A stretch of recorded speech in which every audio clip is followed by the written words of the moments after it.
जी student अस्सलाम वालेकुम। मैं उम्मीद करता हूँ कि आप जहाँ भी होंगे खुशहाल होंगे और सेहत व आफियत से होंगे।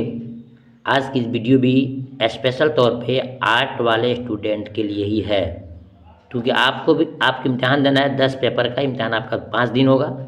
याद रखिएगा, उर्दू, अरबी, फ़ारसी, दिनियत अव्वल, दिनियत दोम और उसके बाद छठा आपका माशियात है, सियासियात है, जोग्राफिया है, होम साइंस है। ठीक है ना।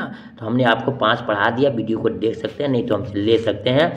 और हमने आपको होम साइंस भी पढ़ाया है दो वीडियो में। आज पढ़ाएंगे आपको हम सियासियात, तो बहुत इंपॉर्टेंट है। और इम्तहान में आपसे इनसे क्वेश्चन आपसे 5 से 7 क्वेश्चन आपसे भी पूछे जाते हैं।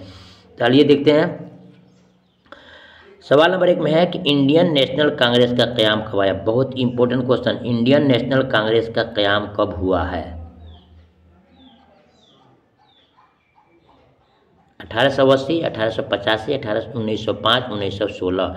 सही जवाब देंगे आप। इंडियन नेशनल कांग्रेस का क़याम कब आया? सही जवाब ऑप्शन आपका, अगर आप जानते हैं तो दे सकते हैं जवाब को, 1885 में। 1885 में ऑप्शन आपका बेसही है। ठीक है।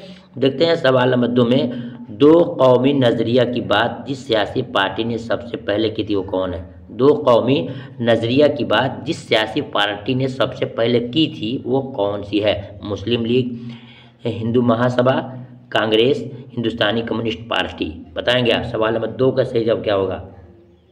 सही जवाब ऑप्शन आपका ए सही है, मुस्लिम लीग। इन तमाम को नोट कर लीजिएगा आप, नहीं तो हमसे PDF लेकर के तैयारी आराम से आप कर सकते हैं। आप नवाखाली अब जिस मुल्क में है वो कौन जगह है? नवाखाली एक जगह है, अब जिस मुल्क में है, मुल्क के बंटवारे के बाद वो किस सरहद में पड़ता है? अलिफ पाकिस्तान, बी बांग्लादेश, और जी हिंदुस्तान, और दाल में है म्यांमार। बताएंगे आप। सवाल नंबर 3 का सही जवाब क्या होगा कि नवाखाली इस वक्त कहाँ पड़ रहा है? सही जवाब बांग्लादेश में। कहाँ पड़ रहा है? बांग्लादेश में। देखते हैं सवाल नंबर 4 में। तकसीम के वक्त हिंदुस्तान में कुल रजवाड़ों की तादाद थी। बहुत इंपॉर्टेंट क्वेश्चन है।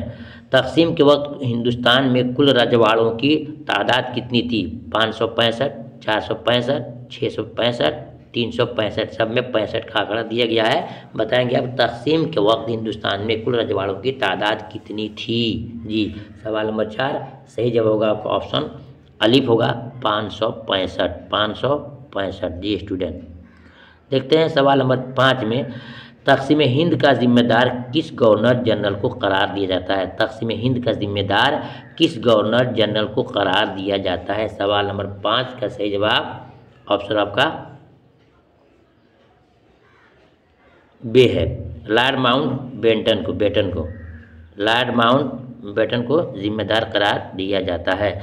देखते हैं सवाल नंबर 5 के बाद 6 में। हिंदुस्तान में इलेक्शन कमीशन की तश्कील हुई। बहुत ही इंपॉर्टेंट क्वेश्चन। हिंदुस्तान में इलेक्शन कमीशन की तश्कील हुई यानी कब हुई है? बताएंगे आप। सवाल नंबर 6 का सही जवाब अगर आप जानते हैं तो, नहीं तो मेरे जवाब का इंतजार कीजिए। आपको परफेक्ट जवाब देंगे आपको हम। सही जवाब ऑप्शन आपका अलिफ होगा। क्या होगा? ऑप्शन आपका अलिफ होगा, जनवरी 1950।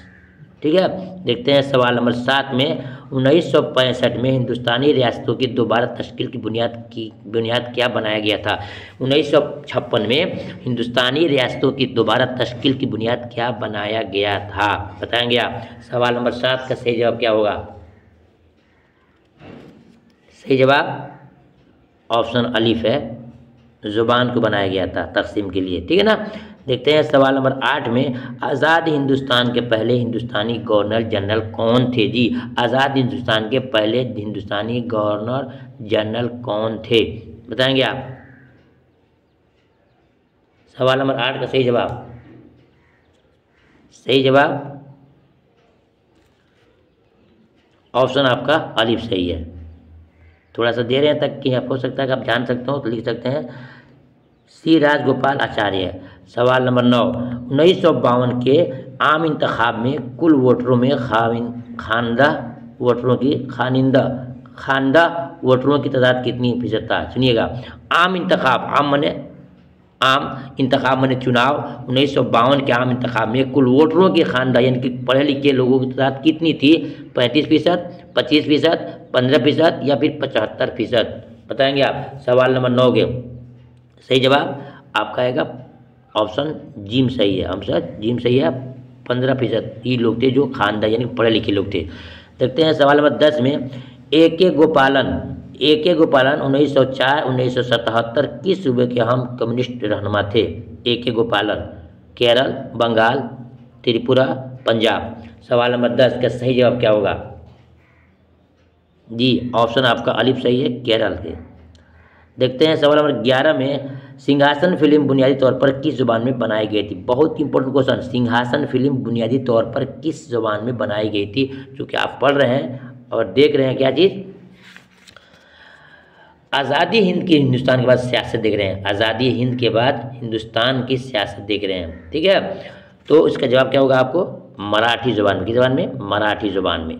सही जवाब ऑप्शन बी आपका सही है, मराठी में। अब देखते हैं सवाल नंबर 11 के बाद 12 में शिवसेना किस सूबा में सरगर्म है? शिवसेना किस सूबा में सरगर्म है? महाराष्ट्र, गुजरात, पंजाब, हरियाणा। देखते हैं सवाल नंबर 12 का सही जवाब क्या आपको पता है? जी सही जवाब होगा आपका ऑप्शन अलिफ। महाराष्ट्र में शिवसेना जो ना बहुत सरगर्म है।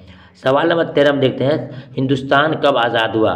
1914, 15 अगस्त 1947, बे 14 अगस्त 1945 और 15 अगस्त 1946। इनमें से कोई नहीं। बताएंगे हिंदुस्तान कब आज़ाद हुआ?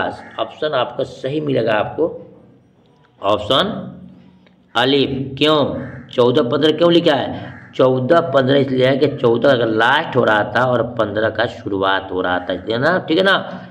ये देखते हैं सवाल नंबर आपका 14 में हिंदुस्तान में एक जमाती गलबा का दौर की जमात की क़यादत में चला था। हिंदुस्तान में एक जमाती गलबा का दौर की जमात की क़यादत में चला था। इंडियन नेशनल कांग्रेस, भारतीय जनसंघ और जनता पार्टी, समाजवादी पार्टी। बताएंगे सवाल नंबर 14 का सही जवाब। जी इसका जवाब आपका ऑप्शन अलिफ सही है, इंडियन नेशनल कांग्रेस, ठीक है। देखते हैं सवाल नंबर 15 में सिर्फ 25 क्वेश्चन आपको देंगे हम, ऐसे करके आपको इंशाल्लाह तकरीबन हम आपको 100 क्वेश्चन देंगे, नहीं 100 को नहीं, आपको तकरीबन 80 क्वेश्चन देंगे जो आपके बिल्कुल इम्तिहान से रिलेटेड होगा, ठीक है ना। 3 वीडियो में देंगे। ये वीडियो नंबर 1 है आइन हिंद के तजावीज़ में भाईचारगी का नमूना क्यों रखा गया? सवाल नंबर 15 है, बताएंगे आप। सही जवाब ऑप्शन आपका दाल है, कौमी एकजहती के लिए, कौमी एकजहती के लिए। सवाल नंबर 16 है एक साथ कितने प्राइवेट बैंकों को कौमिया किया गया? एक साथ कितने प्राइवेट बैंकों को कौमियाया गया? 14, 12, 10, 8। सही जवाब बताएंगे आप। सही जवाब ऑप्शन आपका अलिफ सही है। देखते हैं सवाल नंबर 17 में हिंदुस्तान की तरक्की के मंसूबे में अव्वलीन तरजीह किससे मुतालिक है? हिंदुस्तान की तरक्की के मंसूबे में अव्वलीन तरजीह किसकी हासिल? देखिए इसको कितना हम साफ समझेंगे आपको। हिंदुस्तान को तरक्की करने में सबसे पहला तरजीह कौन दिया जाता है? सनअत, ज़राअत, बुनियादी ढांचा, खारजा पॉलिसी। सवाल नंबर 17 का सही जवाब होगा ज़राअत। जी ज़राअत यानी खेती को क्या सबसे अव्वलीन दर्जा दिया गया है। अगर खेती ही न रहे तो इंसान खाएगा कहाँ से? या जिस मुल्कों में धान का फसल नहीं होता वहाँ पर इंसान जाएगा कहाँ से? इसलिए ज़राअत को अव्वलीन दर्जा दिया गया है। सवाल नंबर 18 में है हिंदुस्तान में सब्ज इनकलाब के बानी कौन माने जाते हैं? बहुत इंपॉर्टेंट क्वेश्चन, याद किया। हिंदुस्तान में सब्ज इनकलाब के बानी कौन माने जाते हैं? Amartya Sen, Indira Gandhi, APJ Abdul Kalam, S Swaminathan. बताएंगे आप। सवाल नंबर 18 का सही जवाब क्या होगा?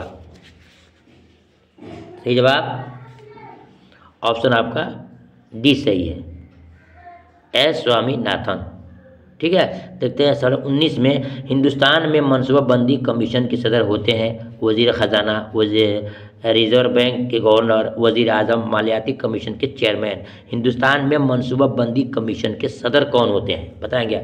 सवाल नंबर 19 का सही जवाब होगा ऑप्शन जी। ये मत समझिए कि सिर्फ ऑप्शन अलिफ ही सही हो रहा है, कहीं जीम भी है, कहीं दाल भी है, कहीं ए भी है, कहीं बी भी है, ठीक है।